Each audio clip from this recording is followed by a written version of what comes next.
All right, we're going to give this a shot. Just trying to think a little bit about parametric equations and calculus and vectors and see what we can figure out. So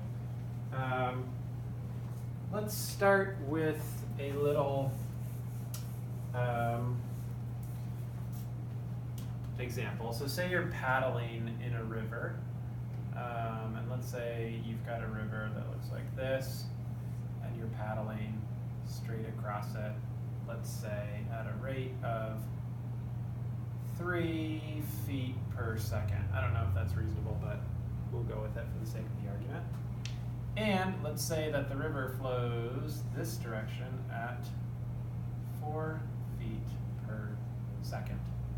So if you paddle straight across and the river's going this direction, it seems like somewhat obvious that you're actually ending up going this direction, right? And we might imagine that you're probably traveling faster than 3 feet per second because the river is pushing you at a certain rate, but you're probably not traveling 7 feet per second, right? Because these are not going in the same direction. So there's some combination of the two. So that's how vectors work, right? You say, oh, I've got 3 feet per second in this way, and I've got 4 feet per second in this way, and we basically draw this velocity in the same way that we would to say, like, all right, if I walk 3 feet and then 4 feet, how far have I walked? It's the same way. If I'm moving at 3 feet per second, but also I've got a current going at 4 feet per second, the length of this vector right here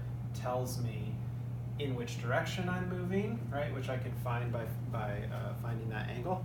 And it also tells me how quickly I'm moving.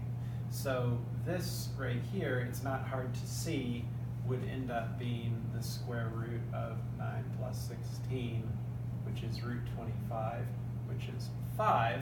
So you're actually traveling, at some angle theta at 5 feet per second. So that's sort of how velocity vectors work. They work in the same way, like I said before, as if you just went 3 and went 4 and you wanted to figure out, well, how far are you from your starting place? Well, you're clearly not 7 from your starting place, right? You would be 5 from your starting place because you're not going in the most efficient way. So thinking about that, thinking about some parametric equations and calculus, this sort of gives us an explanation for where speed comes from. But let's write some equations. So say we have t in seconds. Then because I'm moving at 3 feet per second, my x-coordinate should be given by 3t, right? So every 3 seconds I'm moving 3 feet over. Sorry, every 1 second I'm moving 3 feet over. And my y-coordinate should be given by 4t, okay? So if we pick some t values, so we start at 0, 1, 2, 3, then our x value should be 0, 3, 6, 9. Our y value should be 0, 4, 8, and 12. So we've got these values right here.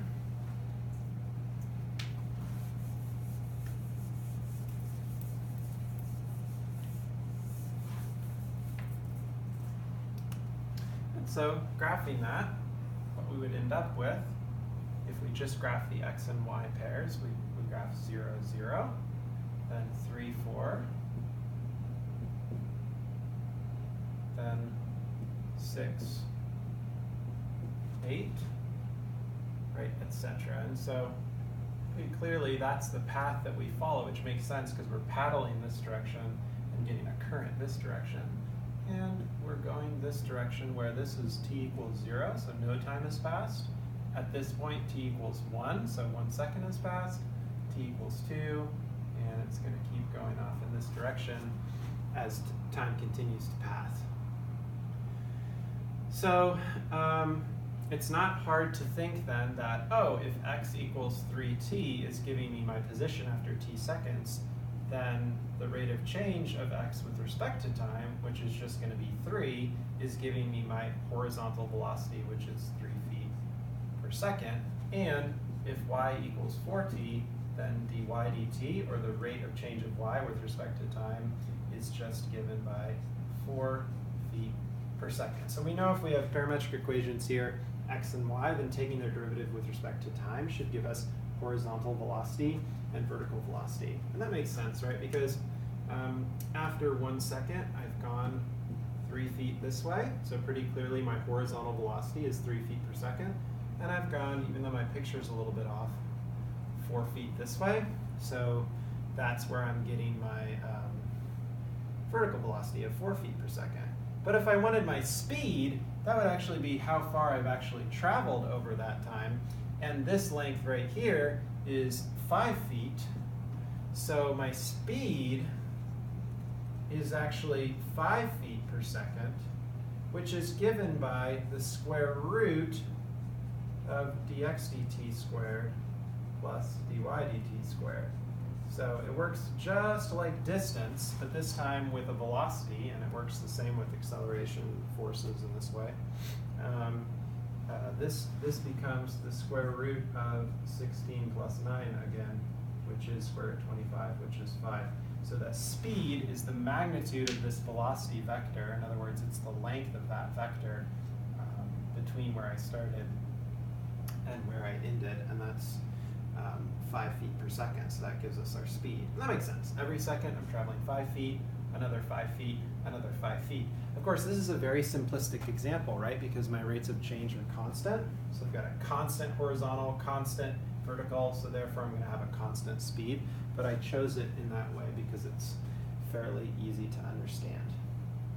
Again, since those are constant, we could think about, well, what is d2x dt squared? In other words, the rate of change of the rate of change of x.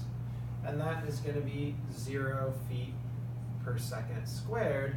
In other words, there's no acceleration, right? We're not speeding up. We're not going further each second or something. We're just at a constant rate, so our acceleration should be 0. And the same for the vertical acceleration. It should also be 0 feet per second squared. So we've got a few things here. Parametric equations where x and y depend on some other variable, t. Usually t represents time. We've got some guy or girl who's paddling along here, right, and is moving at some rate horizontally and vertically, and thus has some rate in this direction, their speed. And so we know how to find those horizontal and vertical velocities by taking derivatives with respect to time. We know how to find the speed by using the Pythagorean equation. We know how to find the acceleration. Okay? And if we were to make this more complex and have some equation, you know, that looks like this, well, now, let's say this is, you know, t equals 0, and this is t equals 1, and this is t equals 2, and this is t equals 3. Clearly now we might say that our horizontal and vertical velocities are changing, right? So here we're not going very far in the first second, the second second. We're going further in that third second from 2 to 3, you know, and maybe t equals 4 is here, and we really speed up. There's no reason why these t values need to be, you know, spaced out equally. So we may have a function where you say, well, actually, yeah, we sped up a lot. We started paddling really hard at that point.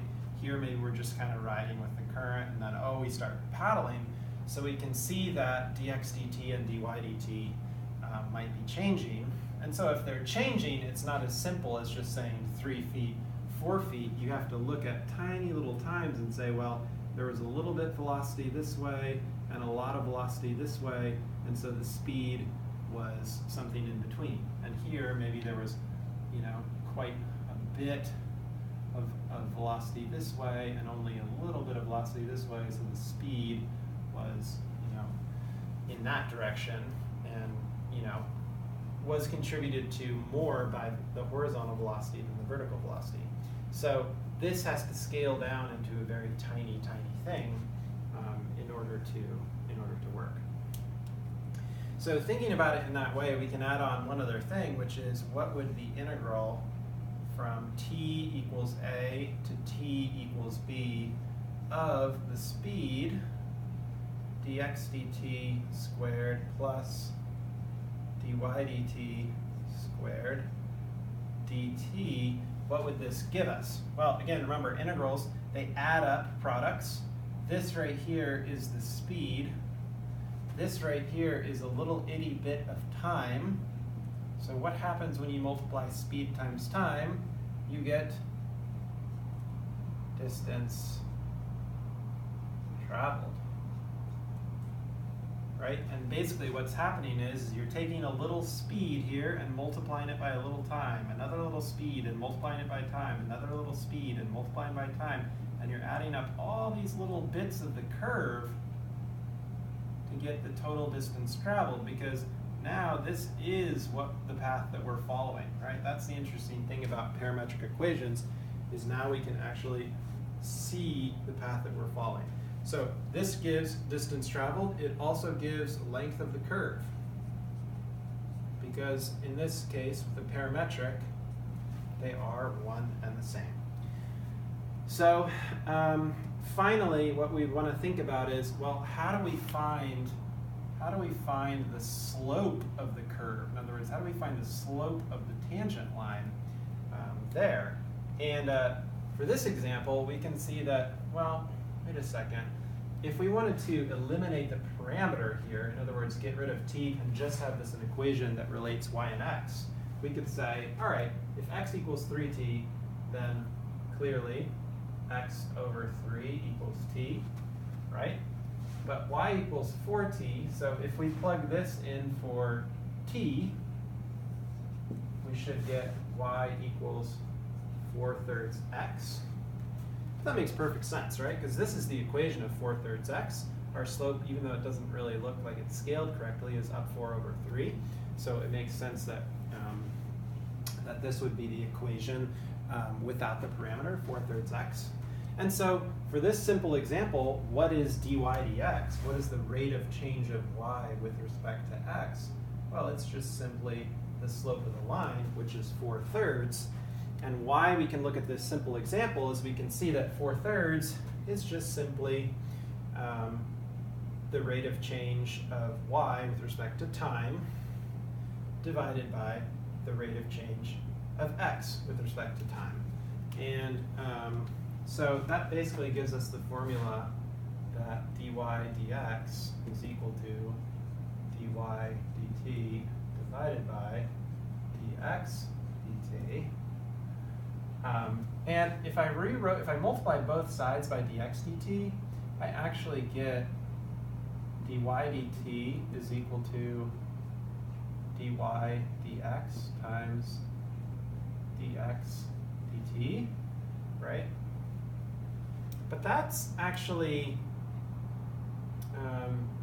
the chain rule, right? Which basically says, if you've got y, which is a function of x, which is a function of time, then the derivative of that should be the derivative of y with respect to x times the derivative of x with respect to time. So this rule makes some sense, because this is our horizontal velocity, this is our vertical velocity, so if we divide them, we should get the slope in between. But it also comes from the chain rule that says, oh, we've got a function, y is a function of x is a function of t. So when you take the derivative, you take the derivative of the outer function, leave the inner function alone, and then multiply by the derivative of the inner function with respect to the variable. And so that sort of comes straight from there. And if you do something similar for the second derivative, the concavity of the curve, it would be d2y dx squared is equal to the derivative with respect to time of dy dx, all divided by dx dt again. Okay, so we've got a lot of stuff here, and we want to be thinking about all this when we're analyzing parametric equations. But basically, we've got position, we've got velocity, we've got acceleration, and they all have two components. If we want to find the speed, we use a Pythagorean equation to find the magnitude of the velocity vector. And so we basically square horizontal, square vertical, add them, take a square root. That gives us the speed. If we want to find the total distance traveled, we're going to add up little bits of speed times little bits of times and get the total distance traveled, which is also the length of the curve.